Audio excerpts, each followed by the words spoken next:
So now let's get on to the riding and the testing. Trying to run, so come to a stop, give it the juice.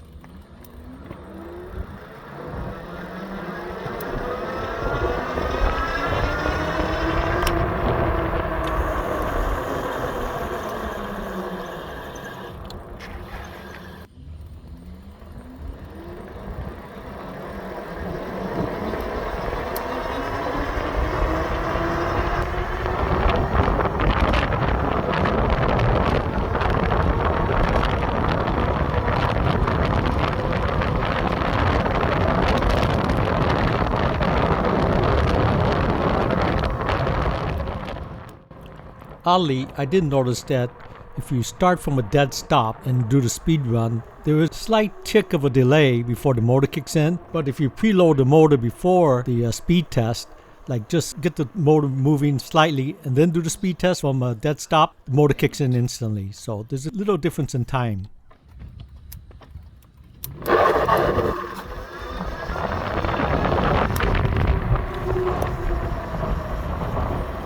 Well, those are the 0 to 20 time with both motors on. To me, it felt like it's just only 3 to 4 seconds at the most. Okay, now we'll go to high speed run. We're almost 100% battery, but you know, I've been riding for a while, so still got all the bars listed, so let's see what we go now.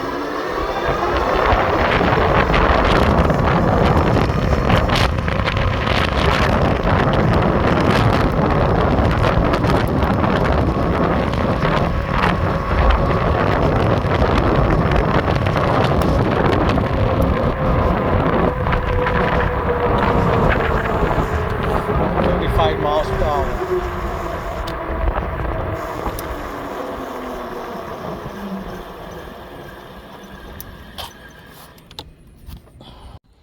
PSA dual motors, throttle only.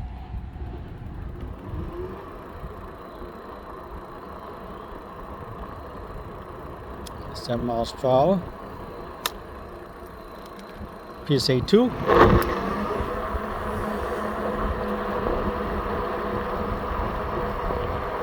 $13.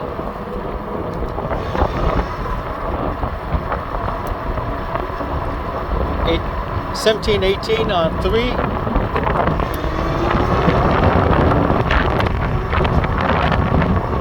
24 on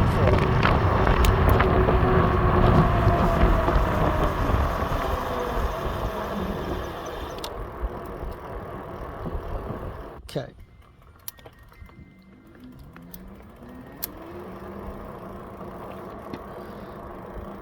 Seven.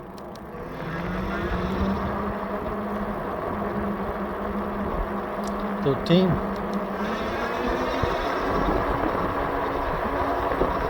18.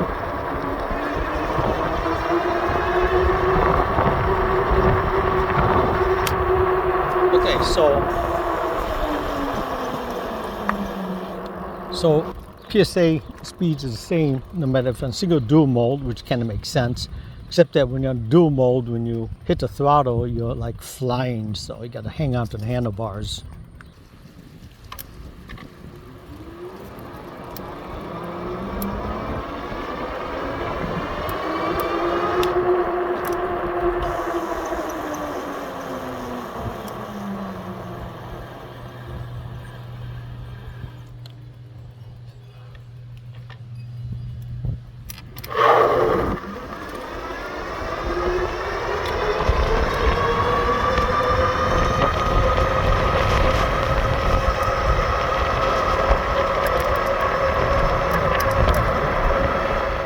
Pretty strong bike, no question about it.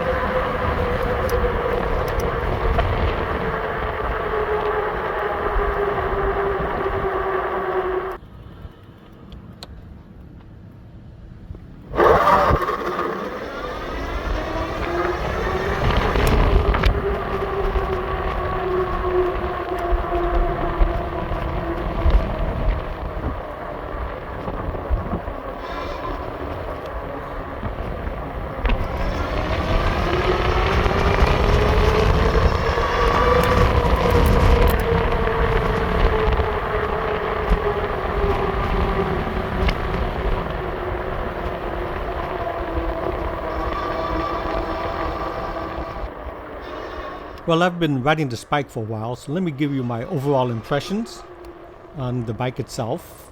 First of all, start talking about frame sizing. This is a perfect bike if you're under 5 feet 10. Sitting on the bike is proportioned for you perfectly, and you have no trouble riding and controlling the bicycle. Even if you're at the shorter side, let's say 5 feet 2, sitting on the seat, you have no problems pedaling the bike or handling the bike. The only issues you're going to have if you're on the shorter side is straddling the bike over the crossbar. So I'm 5 feet 5 with my shoes on, and when I'm straddling the bike, I'll be talking soprano if you get the drift. Now if you're 5 feet 2 and you're straddling the bike, you're probably going to be on tippy toes, which is normal. I've done that all my life on the larger frame bikes. Or you may have to lean the bike over slightly, but otherwise the bike's going to fit you just fine. And let's talk about ride quality. Streets around me has usual tar strips, ruts, patches, road upheavals, and this bike handles it perfectly. I would consider the ride quality to be cushy, but not plush. Now when I go off-roading like in the open fields, at the slower speeds like 8 miles per hour, it's perfectly fine. You glide right over all those ruts and gopher holes and everything else.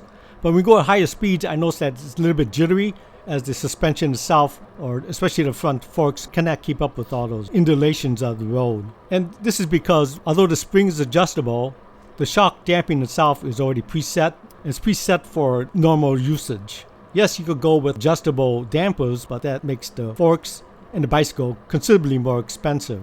But overall, compared to a bike with no suspension, this is like a zillion times better. I mean, you can ride across all these uneven terrains, and the bike is still controllable. You're not getting beaten up, and it's perfectly fine for most people. Now, you can make riding more cushiony, obviously, by lowering the tire pressures. I have it at maximum rated at 20 pounds per square inch. So probably dropping down to 15 pounds per square inch, you're probably going to feel a entirely different feeling on a bike. As for handling, this bike is very nimble. I've taken bends and corners at pretty high speeds, and this bike is very stable. Adjustable suspension is great for going around these corners at high speeds and able to soak up the road imperfections, so you have complete control of the bike. So handling is a plus on this bike.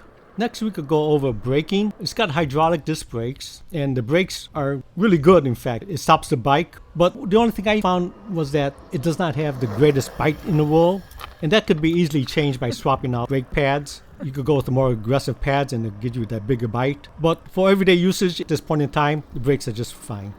Now let me talk about a little annoyance that I have on my bike. So not everything's 100% rosy. When I go for a long ride and then I come back home and I start wheeling the bike to my storage place, I hear some clicking noise from the 4-link suspension. I took a video and I sent it down to a tutorial, and they got back to me pretty quickly. They showed it to the engineers. Engineers says this is perfectly normal. Not all bikes will have this clicking noise, but mine does, and it's just an annoyance. It doesn't really bother you at all. Now, like all e-bikes, there is a slight delay when you move the pedals and when the motor starts to respond. One thing that I found out is the takeoff speed from a dead stop. If your bike is at a dead stop and you hit the throttle, I noticed that there's a tick of a second before the motor engages, and then it ramps up the speed. So it's a little bit slower up to 10 miles per hour, then after that point, it's just full blast and you're flying. However, I found out that if you preload the motor, in that you inch up the bike, through the throttle, maybe an inch or two, and then you let the bike come to a stop, and then you hit the throttle, you get the full force of that 4,000 watts immediately, and your front wheels are spinning and you're flying, so you got to hang out for dear life. But this is something I found out. I think it's a safety thing. Let's think about it. If you're walking a bike, put it into storage, and your hands accidentally hit the throttle, which you could do, you don't want the bike to suddenly lurch full blast forward on you. Or if you're in a crowded intersection with people around you, cars around you, kids around you, and you want to take off, you don't want the bike to have 4,000 watts just pushing you forward all of a sudden. It could be a dangerous situation. So it may be a safety factor more than anything else, but I just want to point that out, and I'll show you this instances on the video of my ride. And one last thing I want to point out before we get to the riding portion of the video is that the top speed on my bike runs about 35-36 miles per hour, and no load speed is right around 38 miles per hour. Well, I sent this to tutorial and I sent them a video. Right now the engineers are analyzing it, but they kind of think that since I have early production run, that there may be a controller programming issue. So they'll get back to me on that.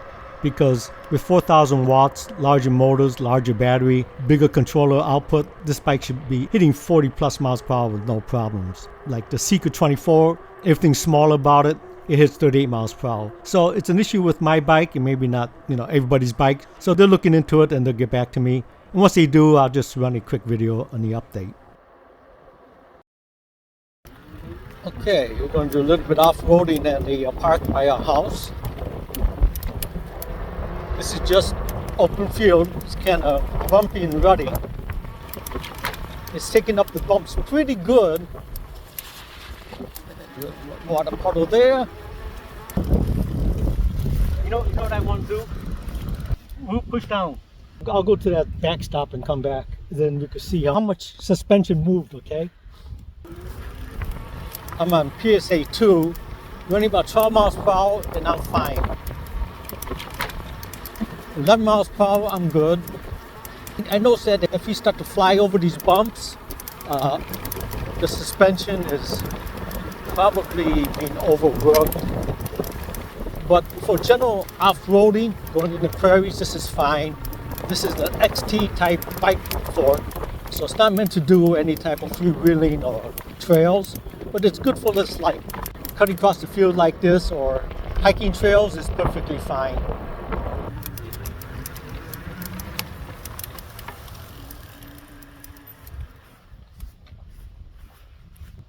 So front suspension is working. You can see how much the shock moved.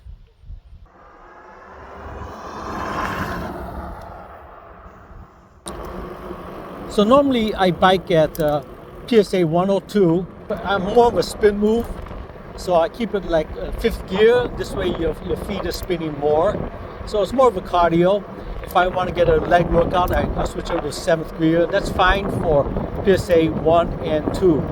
PSA 1 is great. You're going about 7 miles per hour and you can, talk, wave to neighbors, take in the scenery without worrying about running into things at a 7 mile per hour speed.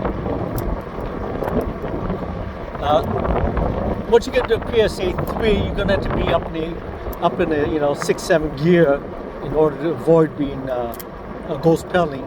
But then think about 20 miles per hour. The bike's faster than you can pedal and you're just ghost pedaling. So once you get into like PSA 4 or especially 5, it's just, you're not going to keep up at all at 30 plus miles per hour. So you might as well just use the throttle only at that point. And that's what it's used for. It's used for commuting, not for, exercising per se. Now, my normal cadence is 1, 2, 1, 2, 1, 2, 1, 2. This is on gear level 5, and I'm going at 13 miles per hour.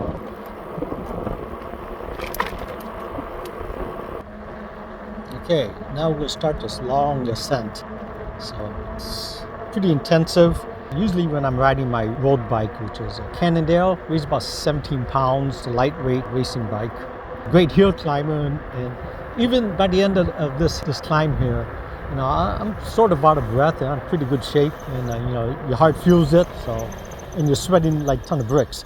But here, it's almost, 80s out, and I'm going to climb this hill and I'm probably not going to break a sweat. And I'm still getting workout because I can still feel a little bit burn on my legs because I'm still pumping away. So there's no ghost pedaling involved. So let's get this thing started. We're starting from 0. Let's start climbing up this hill. Now I'm pedaling right now, and then you can see the motor just push me forward. And my regular cadence again is 1, 2, 1, 2, 1, 2, 1, 2. And you can see we're maintaining that 13 miles per hour. Sometimes we'll drop 1 mile per hour lower, but I still keep my cadence. And we just went up the hill and I did not change my cadence and my speed did not drop. So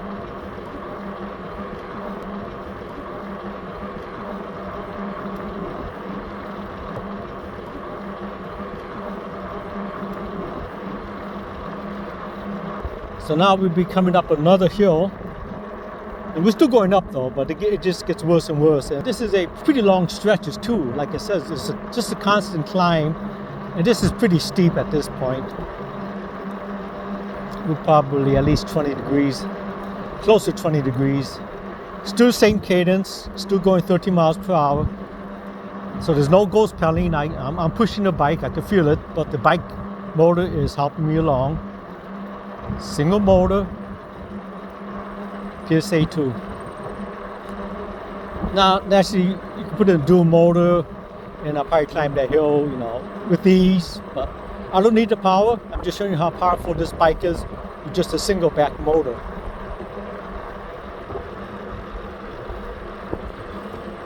Okay, we're going to level off a little bit here, and then we start the long climb.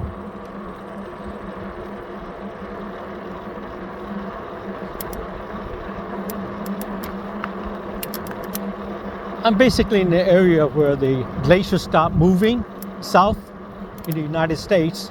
So when the glaciers stopped moving forward, it made all these huge mounds, and that's why I'm in a hilly region.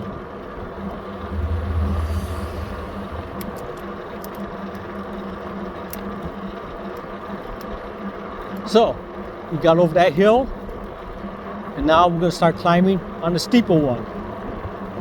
This one here is, you can tell by looking at it, it's pretty steep. Still going 30 miles per hour, still my same cadence. I've been running this route for years, so I pretty much know the cadence. We've gone to the peak, you know. At this point in time, I tired from riding a non-electric bike. My heart was feeling it, you know. Right now, you know, it's just, the pulse is a little bit higher, naturally, because you are exercising, but it's not to the point where you're overexerting your heart, you know.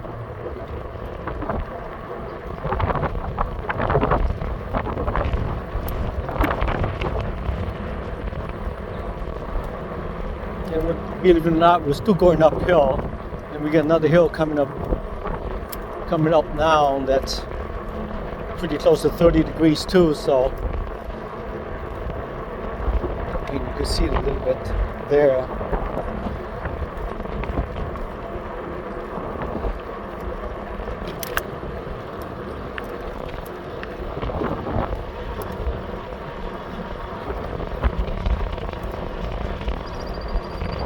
I don't know, but if you could hear the motor just kick on to give me that little boost, because we are going up a kind of a steep incline.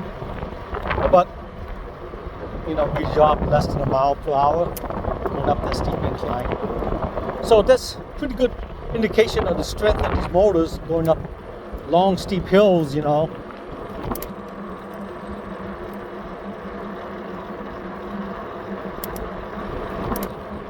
It's close to a mile long, like it says. So. Go on this little hiking trail here. Now over there is a bike trail, and that's for ATVs and stuff like that. So we can usually to take this bike out there, but it's kind of muddy stuff now. But here's the park area, and whenever you see grass, so it's kind of fun to go on it. So you can see it's pretty ruddy. Ooh, we got to watch out for the gopher holes and stuff, manholes.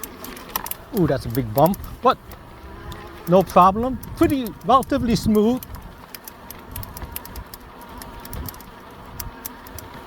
It'd be a lot smoother than actually if you put a dual crown full BMX spokes on this thing, you know, with compression rebound control. But for standard fork, pretty decent. I mean, it's fairly acceptable. I'm not getting beaten up going on grass like this.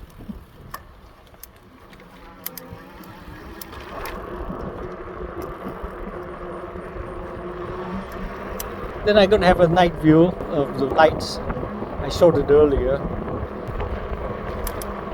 I find that 30 miles per hour is perfect, you know. I mean, yeah, I could go 18 and kick it up to 7th gear, but you know, you want the fresh air, don't you?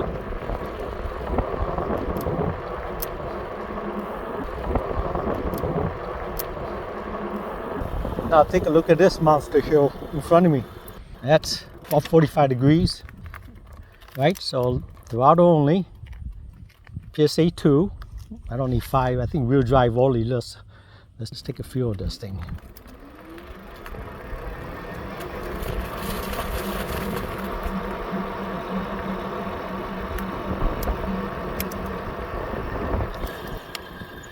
We lost only 2 miles per hour. Ooh. That's not bad. You know what? I don't know, maybe I'll kill myself, but why don't we go up the side of this thing? That looks pretty nasty, doesn't it? I'll stay a back wheel drive because I have confidence in this thing. And I'm even going to stay. Oh, wow. Well, maybe not, but we'll see. I'll stay on wheel drive. Nope, from a standing start. Okay. That's pretty nasty. That's over 45 degrees, I think. Okay, hopefully I don't fall, okay? There's nobody by me, so call 911. Okay, so let's see if this thing likes it.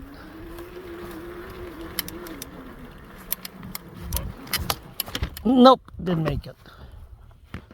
Did not make it. Okay, almost. Kind of interesting and scary at the same time. Okay.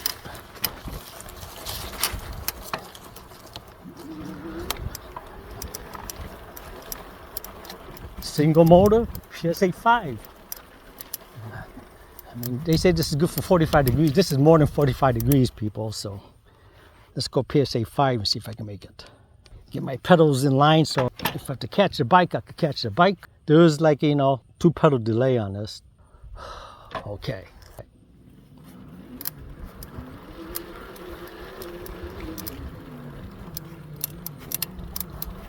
Ooh, made it. Made it. I had to put my foot down to just in case the bike failed, but I made it up that one. Holy cow. I didn't check the speedometer, but we're gonna put it on dual mode.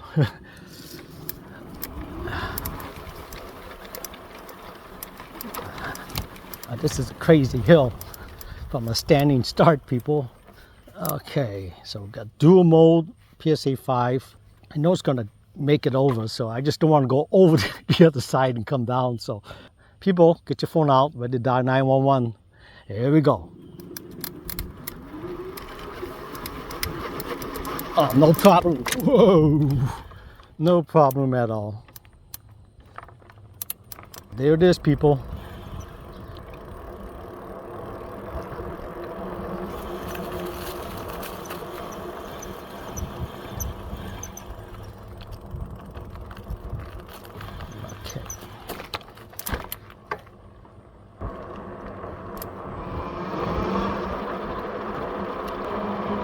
If you like what you see in this video and you wish to purchase the bike, please use my affiliate link.